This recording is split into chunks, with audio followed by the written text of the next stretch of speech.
नमस्कार दोस्तों, आपके अपने चैनल हमारे संस्कार में आपका बहुत बहुत स्वागत है। हरे कृष्ण गोविंद हरे मुरारी, हे नाथ नारायण वासुदेवा।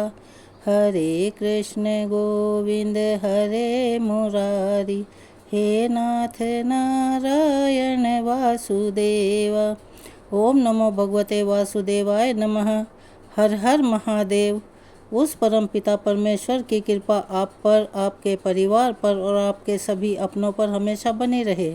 आपके घर में अन्न के भंडार हमेशा भरे रहें। अगर आप हमारे चैनल पर नए हैं और अभी तक आपने हमारे चैनल को सब्सक्राइब नहीं किया है तो प्लीज़ चैनल को सब्सक्राइब कर लें। वीडियो को लाइक करें, ज़्यादा से ज़्यादा शेयर करें ताकि यह जानकारी और लोगों तक भी पहुंच सके, उन्हें भी इसका लाभ प्राप्त हो सके।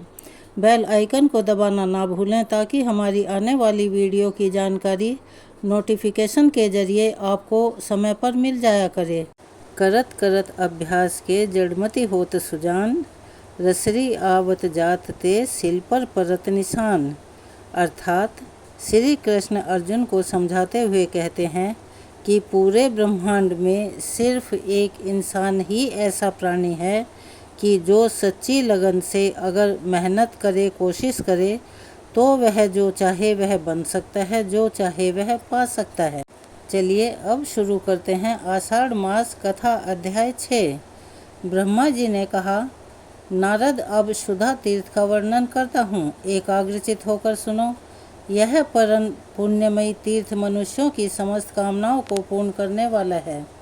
पूर्व काल में कर्व नाम से एक सिद्ध महर्षि हुए थे। वेद वेताओं में श्रेष्ठ तपस्वी थे।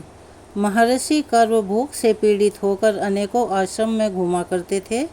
एक दिन वे गौतम के पवित्र आश्रम में आए। वह आश्रम अन्न और जल से संपन्न था। अपने को क्षुधा से पीड़ित अर्थात भूख से पीड़ित और गौतम को वैभवशाली देखकर कर्व का मन विरक्ति से भर गया। वे सोचने लगे, गौतम भी एक श्रेष्ठ ब्राह्मण है और मैं भी उन्हीं की भांति तपोनिष्ठ हूँ। बराबर वाले के पास याचना करना कदापि उचित नहीं है। अतः यद्यपि मैं भूख से व्याकुल हूँ और मेरे शरीर में पीड़ा भी हो रही है, फिर भी गौतम के घर में मैं भोजन नहीं करूँगा। इस समय गौतमी गंगा के तट पर चलूँ और वहीं उन्हीं से संपत्ति मांगूँ, ऐसा निश्चय करके महर्षि कर्व परम पावन गंगा जी के तट पर गए और स्नान करके पवित्र और संयचित होकर कुशासन पर बैठकर गौतमी गंगा तथा शुद्धा देवी की स्तुति करने लगे। कर्व बोले, भारी पीड़ा को हरने वाली भगवती गंगा तुम्हें नमस्कार है तथा सभी लोगों को पीड़ा देने वाली शुद्धा देवी तुमको भी नमस्कार है। महादेव जी की जटा से प्रकट हुई कल्याणमयी गौतमी तुम्हें नमस्कार है तथा महामृत्यु के मुख से निकली हुई शुद्धा देवी तुम्हें भी नमस्कार है। देवी तुम ही पुण्य आत्माओं के लिए शांति रूपा और दुरात्माओं के लिए क्रोध स्वरूपा हो। नदी के रूप से सबके पाप ताप हर लेती हो और शुद्धा रूप में आकर सबको पाप ताप देती रहती हो। हे कल्याण करनी देवी तुम्हें नमस्कार है। पापों का दमन करने वाली गंगा तुम्हें प्रणाम है। भगवती शांति करो तुम्हें नमस्कार है। दरिद्रता का विनाश करने वाली देवी तुम्हें प्रणाम है। कर्व के इस प्रकार स्तुति करने पर उनके सामने दो रूप प्रकट हुए। एक तो गंगा का मनोहर स्वरूप और दूसरी शुद्धा की भयानक मूर्ति। द्विज श्रेष्ठ कर्व ने पुनः हाथ जोड़कर नमस्कार करते हुए कहा, देवी गोदावरी तुम संपूर्ण मंगलों के लिए मंगलमयी हो। हे शुभे ब्राह्मी महेश्वरी वैष्णवी और त्रिकाल, यह सब तुम्हारे ही नाम हैं, तुम्हें नमस्कार है। भगवान त्र्यंबक की जटा से प्रकट होकर महर्षि गौतम का पाप नष्ट करने वाली गोदावरी तुम सातों धाराओं में विभक्त होकर समुद्र में मिलती हो, तुम्हें नमस्कार है। शुद्धा देवी तुम समस्त पापियों के लिए पापमयी, दुखमयी और लोभमयी हो। धर्म, अर्थ और काम का नाश करने वाली हो, तो भी तुम बारंबार तुम्हें भी नमस्कार है। कर्व का यह वचन और स्तुति सुनकर गंगा और शुद्धा दोनों ही बहुत प्रसन्न हुई और बोली, सुव्रत तुम मनवांछित वर मांगो। तब कर्व ने गंगा जी को प्रणाम करके कहा, देवी मुझे मन के अनुकूल भोग, वैभव, आयु, धन और मोक्ष प्रदान कीजिए। गंगा जी से ऐसा कहकर द्विज श्रेष्ठ कर्व ने सुधा देवी से कहा, हे शुभे, तुम तृष्णा और दरिद्रता रूपणी अत्यंत पापमयी और रुक्ष स्वभाव वाली हो। मेरे अथवा मेरे वंशजों के यहाँ तुम कभी मत रहना। जो शुद्धातुर मनुष्य अर्थात जो भूख से पीड़ित मनुष्य इस स्तोत्र से तुम्हारी स्तुति करें, उनके दारिद्र्य और दुख का नाश हो जाए। जो लोग इस परम पुण्यमयी तीर्थ में भक्तिपूर्वक स्नान दान और जप आदि करें, वे धन संपत्ति के भागी हो जाएं। जो तीर्थ अथवा अपने घर में इस स्तोत्र का पाठ करें, उसे दरिद्रता और दुख से कभी भी भय न हो। एवं वस्तु कहकर गंगा और सुधा दोनों अपने अपने स्थान को चली गई। तब से उस तीर्थ के 3 नाम हो गए, काव्य तीर्थ, गंगा तीर्थ और सुधा तीर्थ। नारद, यह तीर्थ सभी पापों को दूर करने वाला और पितरों की प्रसन्नता को बढ़ाने वाला है। गोदावरी में अहिल्या संगम नामक एक तीर्थ है, जो तीनों लोकों को पवित्र करने वाला है। मुनि श्रेष्ठ, उस तीर्थ की उत्पत्ति का भी वृतांत सुनो। पूर्व काल की बात है, मैंने अत्यंत कौतूहलवश कुछ सुंदरी कन्याओं की सृष्टि की। उनमें से एक कन्या सबसे श्रेष्ठ और उत्तम लक्षणों से युक्त थी। उसके सब अंग बड़े मनोहर तथा रूपवान थे और गुणों से संपन्न थे। उस समय मेरे मन में यह विचार हुआ कि कौन पुरुष इस कन्या का पालन पोषण करने में समर्थ है। सोचने पर महर्षि गौतम ही मुझे समस्त गुणों में श्रेष्ठ, तपस्वी, बुद्धिमान, समस्त शुभ लक्षणों से सुशोभित और वेद वेदांग के ज्ञाता प्रतीत हुए। अतः उन्हीं को मैंने वह कन्या दे दी और कहा, श्रेष्ठ, जब तक यह युवती ना हो जाए तब तक तुम ही इसका पालन पोषण करना। युवा अवस्था होने पर पुनः इस साध्वी कन्या को मेरे पास ले आना। ऐसा कहकर मैंने गौतम को वह कन्या समर्पित कर दी। गौतम अपने तपोबल से निष्पाप हो चुके थे। उन्होंने विधि पूर्वक उस कन्या का पालन पोषण किया और युवती होने पर उसे वस्त्र आभूषणों से सुसज्जित कर मेरे पास ले आए। उस समय उनके मन में कोई विकार नहीं था। अहिल्या को भी देखकर इंद्र, अग्नि और वरुण आदि सभी देवता बारी बारी से मेरे पास आए और कहने लगे, सुरेश्वर, यह कन्या मुझे दे दो। इंद्र का तो उसके लिए विशेष आग्रह था। महर्षि गौतम की महत्ता, गंभीरता और धीरता का विचार करके मुझे बड़ा विस्मय हुआ। मैंने सोचा, यह सुमे की कन्या गौतम को ही देने योग्य है और किसी को नहीं, अतः मैं उन्हीं को दूंगा। ऐसा निश्चय करके मैंने देवताओं से कहा, यह सुंदरी कन्या उसी को दी जाएगी जो सारी पृथ्वी की परिक्रमा करके सबसे पहले यहाँ उपस्थित हो जाएगा। दूसरे किसी को नहीं मिलेगी। मेरी बात सुनकर नारद सभी देवता अहिल्या की प्राप्ति के लिए पृथ्वी की परिक्रमा करने चले गए। इसी बीच में कामधेनु सुरभि बच्चा देने लगी। अभी बच्चे का आधा शरीर ही बाहर निकला था। उसी अवस्था में गौतम ने देखा कि उसी को पृथ्वी भाव से देखते हुए उसकी परिक्रमा कर डाली। साथ ही उन्होंने शिवलिंग की भी परिक्रमा की। इसके बाद सोचा, संपूर्ण देवताओं ने अभी पृथ्वी की एक भी परिक्रमा पूरी नहीं की और मेरे द्वारा 2 परिक्रमा पूरी हो गई। ऐसा निश्चय करके वे मेरे पास आए और मुझे प्रणाम करके बोले, कमलासन विश्वात्मक, हे ब्राह्मण, मैंने सारी वसुधा की प्रदक्षिणा कर ली। मैंने ध्यान के द्वारा सब बातें जानकर गौतम से कहा, ब्रह्म, तुम ही को यह सुंदर कन्या दी जाती है। वास्तव में तुमने पृथ्वी की परिक्रमा पूरी कर ली, जो वेदों के लिए भी दुर्बल है। उस धर्म का स्वरूप तुम जानते हो। जो गाय आधा प्रसव कर चुकी हो, वह 7 द्वीपों वाली पृथ्वी के तुल्य है। उसकी परिक्रमा यदि कर ली जाए तो समूची पृथ्वी की परिक्रमा हो जाती है। शिवलिंग की प्रदक्षिणा का भी यही फल है। अतः उत्तम व्रत का पालन करने वाले गौतम, मैं तुम्हारे धैर्य, ज्ञान और तपस्या से अत्यंत संतुष्ट हूँ। ऐसा कहकर मैंने गौतम को अहिल्या सौंप दी। उन दोनों का विवाह हो जाने पर देवता लोग पृथ्वी की परिक्रमा करके धीरे धीरे आने लगे, पर सबने अहिल्या के साथ गौतम का विवाह हुआ देखा। इससे उन्हें बड़ा आश्चर्य हुआ। अंत में सभी देवता स्वर्गलोक को चले गए, परंतु इंद्र के मन में इससे बड़ी ही ईर्ष्या हुई। मैंने प्रसन्न होकर महात्मा गौतम को रहने के लिए ब्रह्मगिरि प्रदान किया। जो परम पवित्र समस्त अभिलक्ष्य वस्तुओं को देने वाला तथा मंगलमयी है। मुनि श्रेष्ठ गौतम वहाँ अहिल्या के साथ विहार करने लगे। इंद्र ने स्वर्ग में भी गौतम की पवित्र कथा सुनी, अतः मुनि को उनके आश्रम को और उनकी सुंदर पत्नी को देखने के लिए वे ब्राह्मण का वेश धारण करके आए। वहाँ आने पर उन्होंने मन में पाप की भावना लेकर अहिल्या को देखा। उस समय वे अपने आप को भी भूल गए, देश काल की भी सुध नहीं रही और ऋषि के शाप का भय भी उन्होंने भुला दिया। उनका हृदय काम के वशीभूत हो रहा था। एक समय महर्षि गौतम मध्याह्न से पहले की क्रिया समाप्त करके शिष्यों के साथ बाहर गए। उस समय उचित अवसर जानकर देवराज इंद्र ने अपने मन में के अनुकूल कार्य किया। वे गौतम का रूप धारण करके आश्रम में आए और सर्वांग सुंदरी अहिल्या से बोले, प्रिय, मैं तुम्हारे गुणों से आकृष्ट हूँ। तुम्हारे रूप का स्मरण करके मेरा मन विचलित हो गया है, मेरे पांव लड़खड़ा रहे हैं। ऐसा कहकर हंसते हंसते उन्होंने अहिल्या का हाथ पकड़ लिया और आश्रम के भीतर चले गए। अहिल्या ने उन्हें गौतम ही समझा, यह कोई जार पुरुष है। यह बात उनके ध्यान में बिल्कुल भी नहीं आई। वह इंद्र के साथ सुखपूर्वक रमण करने लगी। इतने में ही महर्षि गौतम पुनः अपने शिष्यों के साथ वापस लौट आए। प्रतिदिन का ऐसा नियम था कि जब वे बाहर से आश्रम में आते तो प्रियवर्धिनी अहिल्या आगे बढ़कर उनका स्वागत करती, प्रिय लगने वाली बातें कहती और अपने सद्गुणों से उन्हें संतुष्ट करती थी।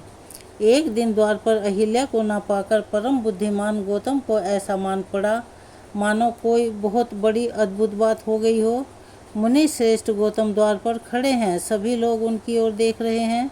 अग्निहोत्र और शाला के रक्षक तथा घर के कामकाज करने वाले अनुचर उन्हें देखकर बड़े विस्मय में पड़े हुए थे और भयभीत होकर कहने लगे, भगवान, यह कैसी विचित्र बात है कि आप भीतर और बाहर दोनों जगत में देखे जाते हैं। ओहो, आपकी तपस्या का ही यह प्रभाव है। आप अनेक रूप धारण करके विचर रहे हैं। यह बात सुनते ही गौतम के मन में बड़ा आश्चर्य हुआ। वे सोचने लगे कि आश्रम के भीतर कौन गया हुआ है। उन्होंने पुकारा, प्रिय अहिल्या, आज तुम मुझसे बोलती क्यों नहीं? महर्षि का वचन सुनकर अहिल्या ने उस जार से कहा, अरे तू कौन है जो मुनि का रूप करके तूने मेरे साथ यह पाप कर्म किया है? ऐसा कहती हुई वह भय के मारे शैया से उठकर सहसा खड़ी हो गई। पापाचारी इंद्र भी मुनि के भय से बिलाऊ बन गया। अहिल्या थरथर काँप रही थी, उसकी वेशभूषा बिगड़ चुकी थी। अपनी प्यारी पत्नी को कलंकित हुई देख महर्षि ने क्रोध में आकर कहा, तुमने यह दुस्साहस कैसे किया? उनके इस प्रकार पूछने पर देवी अहिल्या ने लज्जावश कोई उत्तर नहीं दिया। वह मुनि के साथ जार की उस खोज करने लगे। इतने में उस बिलाव पर उनकी दृष्टि पड़ी। अरे ठीक ठीक बता, तू कौन है? यदि झूठ बोलेगा तो मैं तुझे अभी भस्म कर दूंगा। इंद्र एकदम से हाथ जोड़कर खड़ा हो गया और बोला, तपोधन, मैं सची का स्वामी इंद्र हूँ। मुझसे ही यह पाप हो गया है। मैंने जो कुछ कहा वह सत्य है। ब्राह्मण कामदेव के बाणों से जिनका हृदय विदीर्ण हो चुका है, वे कौन सा दुष्कर्म नहीं करते। आप तो करुणा के सागर हैं, मुझ महापापी को क्षमा करें। साधु पुरुष अपराधी पर भी कठोरता नहीं दिखाते। इंद्र की बात सुनकर गौतम बोले, इंद्र, तूने कामासक्त होकर यह पाप कर्म किया है, अतः तेरे शरीर में योनि के सहस्त्र चिन्ह हो जाएंगे। इसके बाद मुनि ने अहिल्या से भी कुपित होकर कहा, तू सूखी नदी हो जा।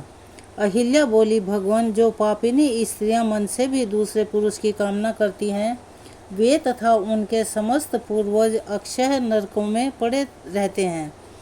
आप कृपा करके मेरी बातों पर ध्यान दीजिए। ये इंद्र आपका रूप धारण करके ही मेरे पास आया था। ये सभी लोग इस बात के साक्षी हैं। रक्षकों ने कहा, यह बात सत्य है, ऐसी ही बात है। अहिल्या ठीक कह रही है। मुनि ने भी ध्यान के द्वारा सच्ची बात को जान लिया। शांत होकर अपनी पतिव्रता पत्नी से कहा, कल्याणी, नदी होने पर जब तुम सरिता में श्रेष्ठ गौतमी गंगा से मिलोगी, उस समय पुनः अपने स्वरूप को प्राप्त कर लोगी। महर्षि का वचन सुनकर पतिव्रता अहिल्या ने वैसा ही किया। गौतमी गंगा से मिलने पर पुनः उसका वही स्वरूप हो गया जैसा मैंने बनाया था। तत्पश्चात देवराज इंद्र ने हाथ जोड़कर महर्षि गौतम से कहा, मुनि श्रेष्ठ, अपने घर पर आए हुए मुझ पापी की रक्षा कीजिए। ऐसा कहकर इंद्र उनके चरणों में गिर पड़े। यह देख महर्षि ने कृपा पूर्वक कहा, पुरंदर, तुम्हारा कल्याण हो। तुम गोदावरी के तट पर जाओ और उसमें स्नान करो। इससे तुम्हारे सारे पाप क्षण भर में धुल जाएंगे। तुम्हारे शरीर में योनि के जो सहस्त्र चिन्ह हैं वे नेत्रों के रूप में परिणित हो जाएंगे। तुम सहस्त्र हो जाओगे। नारद गौतमी के प्रभाव से यह दो आश्चर्यजनक बातें मैंने देखी हैं। अहिल्या नदी होकर पुनः अपने स्वरूप को प्राप्त हुई और शचीपति इंद्र सहस्त्राब्दी मनुष्यों की समस्त कामनाओं को पूर्ण करने वाला है। तो चलिए बोलिए हरे कृष्ण, राधे राधे। आज के अध्याय में बस इतना ही। अब सुनिए कल से आगे की पौराणिक कथा। पुलस्त्य जी कहते हैं, राजन, अब मैं तुम्हारे लिए सप्तऋषियों के आश्रम का वर्णन करूंगा। अत्रि, वशिष्ठ, मैं, पुलस्त्य, क्रतु, अंगिरा, गौतम, सुमति, सुमुख, विश्वामित्र, स्थूल, शिरा, समर्थ, रव्य, बृहस्पति, च्यवन, कश्यप, भृगु, अष्टक तथा कृष्ण द्वैपायन आदि यह सभी ऋषि महर्षि अपने पुत्रों और शिष्यों के साथ पुष्कर में आकर सप्त ऋषियों के आश्रम में रह चुके हैं और सबने इंद्रिय संयम और शौच संतोष आदि नियमों के पालन पूर्वक पूरी चेष्टा के साथ कठिन तपस्या की है, जिसके फलस्वरूप उनमें इंद्रिय जय, धैर्य, सत्य, क्षमा, सरलता, दया और दान आदि सद्गुणों की प्रतिष्ठा हुई है। प्राचीन समय की बात है, समाधि के द्वारा सनातन ब्रह्मलोक पर विजय प्राप्त करने की इच्छा रखने वाले सप्त ऋषिगण तीर्थ स्थानों का दर्शन करते हुए इस पृथ्वी पर विचर रहे थे। इसी बीच में एक बार बड़ा भारी सूखा पड़ा, जिसके कारण भूख से पीड़ित होकर संपूर्ण जगत के लोग बड़े कष्ट में पड़ गए। उसी समय उन ऋषियों को भी कष्ट उठाते देखकर तत्कालीन राजा ने, जो प्रजा की देखभाल के लिए भ्रमण कर रहे थे, दुखी होकर कहा, मुनिवरों, ब्राह्मणों के लिए प्रतिगमन मुझसे दान ग्रहण कीजिए। अच्छे अच्छे गांव, धान और जौ आदि, अन्न, घी, दूध आदि रस, तरह तरह के रत्न, सुवर्ण और दूध देने वाली गायें ले लें। ऋषियों ने सुना तो कहने लगे, राजन, प्रतिग्रह बड़ी भयंकर व्रति है। वह स्वाद में मधु के समान मधुर है, किंतु परिणाम में विष के समान घातक है। इस बात को स्वयं जानते हुए भी तुम क्यों हमें लोभ में डाल रहे हो? 10 कसाइयों के समान, यानी कि कुम्हार तेली 10 चक्र हों के समान एक शराब बेचने वाला, 10 शराब बेचने वालों के समान एक वेश्या और 10 वेश्याओं के समान एक राजा होता है, जो प्रतिदिन 10,000 हत्याग्रहों का संचालन करता है। वह शोक है, राजा भी उसके समान माना गया है। इसीलिए राजा का प्रतिघ्न लोभ से मोहित होकर राजा का प्रतिगमन नरकों में पकाया जाता है। इसीलिए महाराज, तुम अपने दान के साथ ही यहाँ से पधारो, तुम्हारा कल्याण हो। यह दान दूसरों को दे देना। ऐसा कहकर वे सप्त ऋषि वन में चले गए। इसके बाद राजा की आज्ञा से उसके मंत्रियों ने गूलर के फलों में सोना भरकर उन्हें धरती पर बिखेर दिया। सप्त ऋषि अन्न के दाने बीनते हुए वहां पहुँचे तो उन फलों को भी उन्होंने हाथों में उठाया। उन्हें भारी जानकर अत्रि मुनि कहने लगे, यह फल ग्रहण करने योग्य नहीं है। हमारी ज्ञान शक्ति पर मोह का पर्दा नहीं पड़ा है। हम मंद बुद्धि नहीं हो गए हैं। हम समझदार हैं, ज्ञानी हैं, इसीलिए इस बात को अच्छी तरह समझते हैं कि यह गूलर के फल सोने से भरे हुए हैं। धन इसी लोक में आनंददायक होता है। मृत्यु के बाद तो वह बड़े ही कटु परिणाम को उत्पन्न करता है। इसीलिए जो सुख और अनंत पद की इच्छा रखता हो, उसे तो इसे कदापि नहीं लेना चाहिए। वशिष्ठ जी कहने लगे, इस लोक में धन संचय की अपेक्षा तपस्या का संचय ही श्रेष्ठ है। जो सब प्रकार के लौकिक संग्रह का परित्याग कर देता है, उसके सारे उपद्रव शांत हो जाते हैं। संग्रह करने वाला कोई भी मनुष्य ऐसा नहीं है जो सुखी रह सके। ब्राह्मण जैसे जैसे प्रग का त्याग करता है, वैसे ही संतोष के कारण उसके ब्रह्म तेज की वृद्धि होती है। कश्यप जी बोले, धन संपत्ति मोह में डालने वाली होती है, मोह नरक में गिराता है। इसीलिए कल्याण चाहने वाले पुरुष को अनर्थ के साधन अर्थ का अर्थात धन का दूर से ही परित्याग कर देना चाहिए।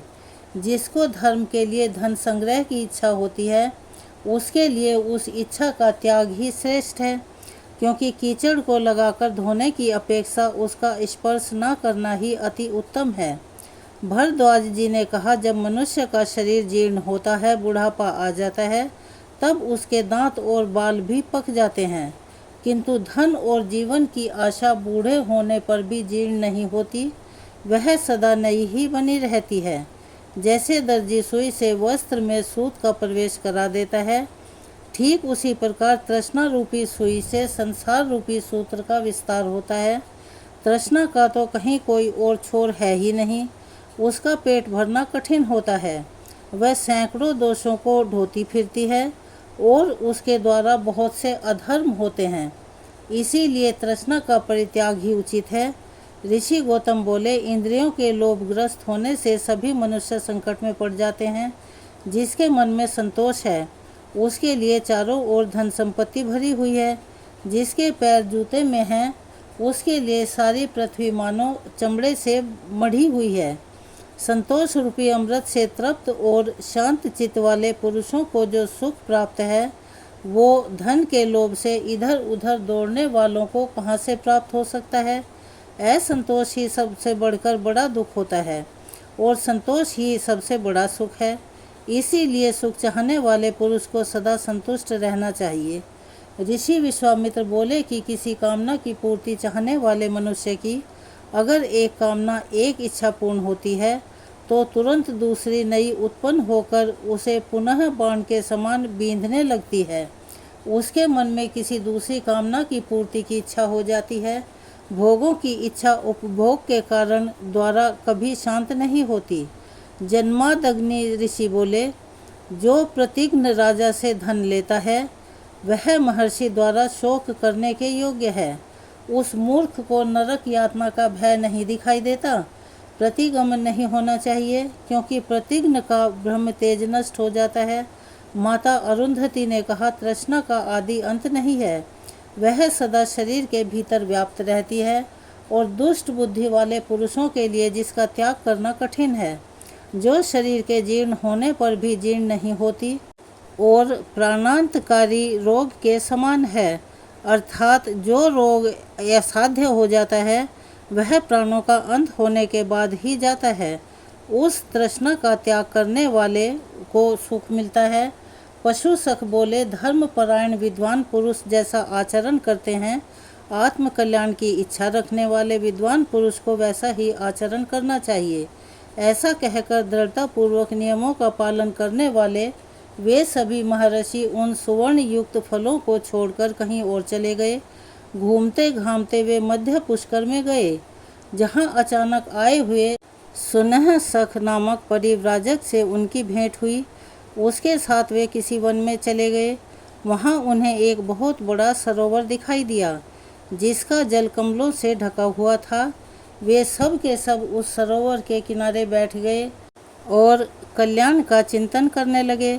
उस समय सुनह सख ने भूख से पीड़ित उन समस्त मुनियों से इस प्रकार कहा कि महर्षि, आप सब लोग बताइए कि भूख की पीड़ा कैसी होती है।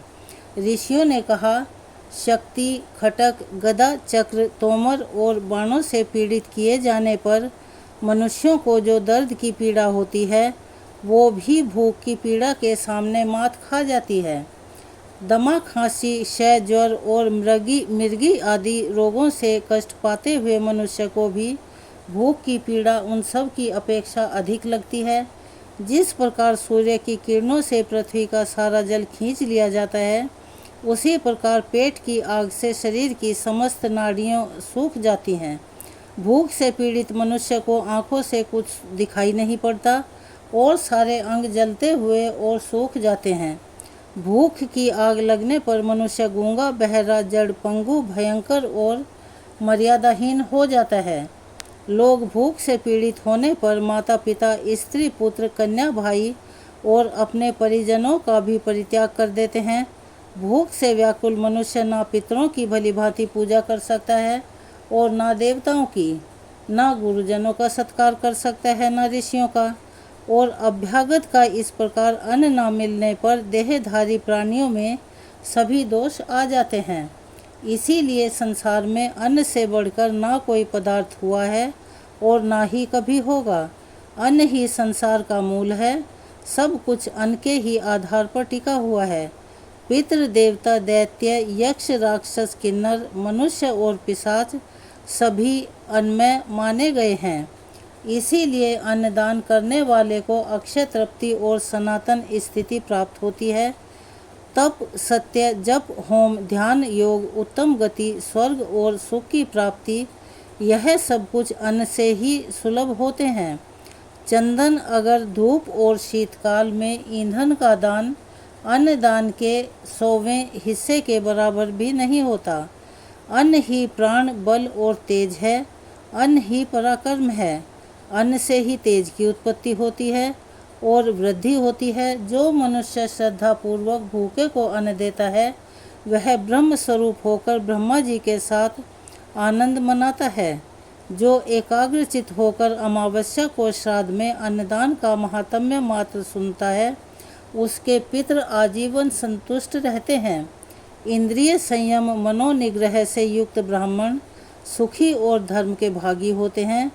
पुलसत्य जी कहते हैं, इस प्रकार ऋषियों ने सुनह शक के सामने धर्म के सार तत्व का प्रतिपादन करके उसके साथ वहाँ से किसी दूसरे वन में प्रवेश किया।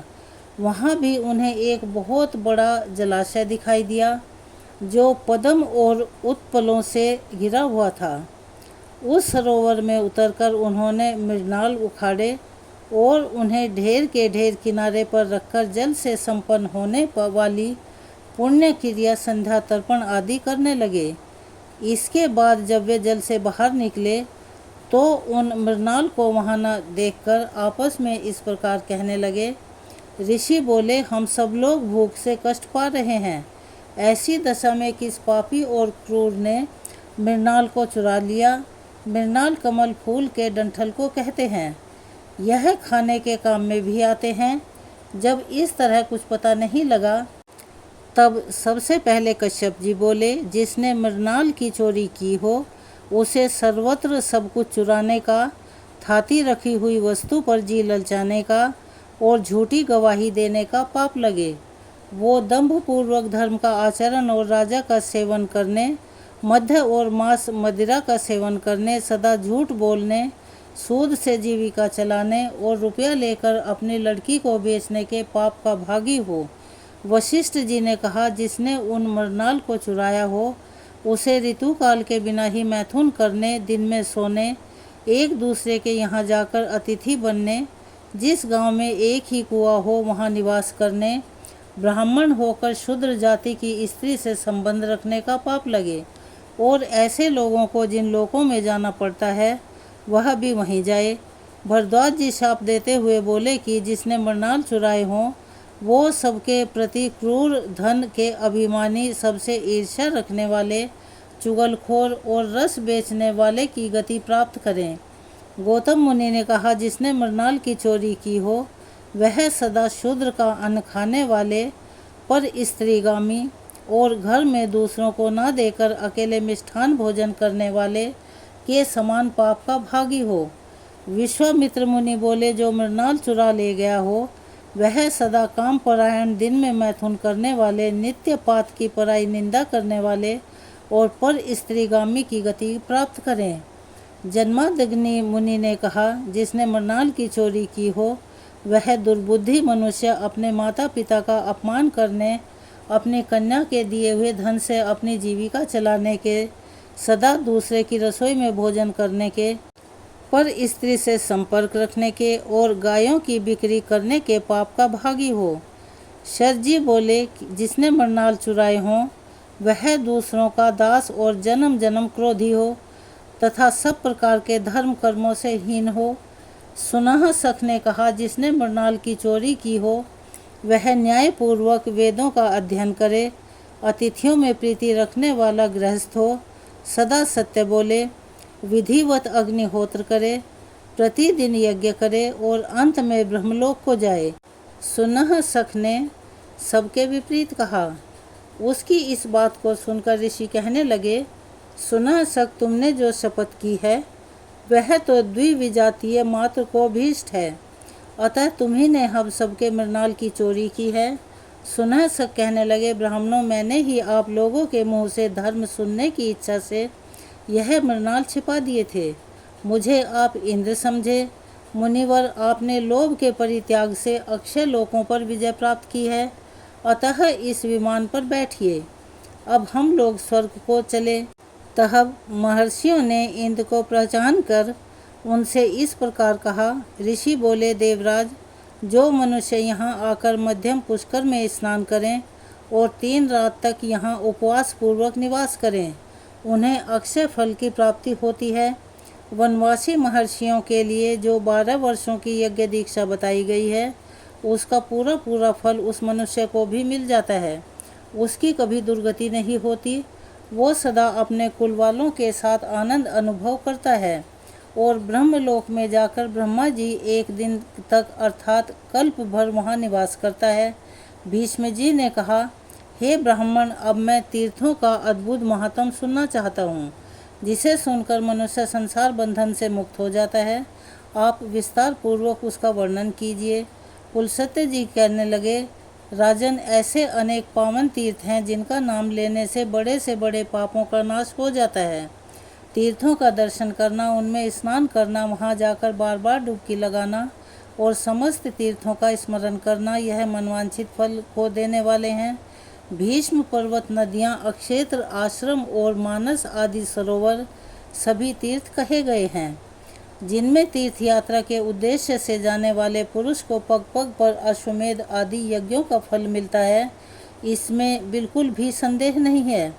भीष्म जी ने पूछा, हे द्विज श्रेष्ठ, मैं आपसे भगवान श्री विष्णु का चरित्र सुनना चाहता हूँ। सर्व समर्थ और सर्वव्यापक श्री विष्णु ने यज्ञ पर्वत पर जाकर वहाँ अपने चरण रखकर किस दानव का दमन किया था? महामुने, ये सारी बातें मुझे बताइए। तब पुलस्त्य जी ने भीष्म जी को जो वृतांत सुनाया, उसका वर्णन आप हमारी आगे आने वाली वीडियो में सुनेंगे। तो आज की कथा यहीं पर समाप्त होती है। बोलिए हर हर महादेव। ओम नमो भगवते वासुदेवाय नमः। अगर आप हमारे चैनल पर नए हैं और अभी तक आपने हमारे चैनल को सब्सक्राइब नहीं किया है, तो प्लीज़ हमारे चैनल को सब्सक्राइब करें, वीडियो को लाइक करें और ज़्यादा से ज़्यादा शेयर करें, ताकि यह कथा और लोग भी सुन पाएँ, उन्हें भी इसका लाभ प्राप्त हो सके। बेल आइकन को दबाना ना भूलें, ताकि हमारी आगे आने वाली वीडियो की जानकारी आपको नोटिफिकेशन के ज़रिए मिल जाया करे। अपना प्यार और सहयोग हमें ऐसे ही देते रहें। कमेंट्स बॉक्स में हर हर महादेव, ओम नमो भगवते वासुदेवाय नमः लिखना ना भूलें। धन्यवाद।